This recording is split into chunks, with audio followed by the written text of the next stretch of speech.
Electro bond ગેરબંધારણીય, supreme court electoral bond પર પ્રતિબંધ મૂક્યો. બેંક ચૂંટણી બોન્ડ વેચવાનું બંધ કરે છે. એસબીઆઈને ચૂંટણી બોન્ડ અંગે આપવી પડશે જાણકારી. એસબીઆઈએ 3 અઠવાડિયામાં રિપોર્ટ સોંપવો પડશે. બેવડી ઋતુનો માર, રાજ્યમાં બેવડી ઋતુનો અનુભવ. સવારે ઠંડી, બપોરે ગરમીનો અહેસાસ. આજથી 2 થી 3 ડિગ્રી તાપમાન વધી શકે છે. તેમજ પવન ફૂંકાતા સવારે વાદળછાયું વાતાવરણ. બેવડી ઋતુમાં તાવ, શરદી, ખાંસીના કેસોમાં વધારો. 22 ફેબ્રુઆરી સુધી અને વાવાઝોડા વરસાદની આગાહી.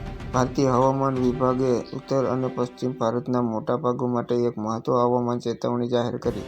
હવામાન વિભાગ દ્વારા આગામી દિવસોમાં કરા અને વરસાદની સંભાવના દર્શાવવામાં આવી છે.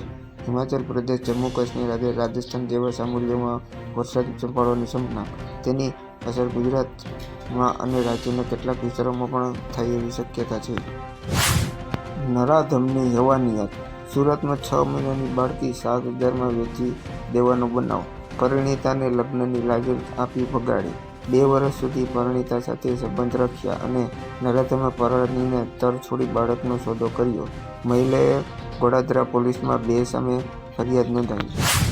બહારનું ખાવાના શોખીનો થઈ જજો સાવધાન. અમદાવાદમાં મણિનગરમાં આવેલા દાસ ખમણ વિવાદમાં ખમણીની ચટણીમાંથી નીકળ્યો જીવતી વંદો. ત્રીજી ટેસ્ટ મેચમાં ભારતની શાનદાર જીત. ઇંગ્લેન્ડ સામેની ત્રીજી ટેસ્ટ મેચમાં ભારતની જીત. ઇંગ્લેન્ડને 557 રનનો મળ્યો હતો ટાર્ગેટ.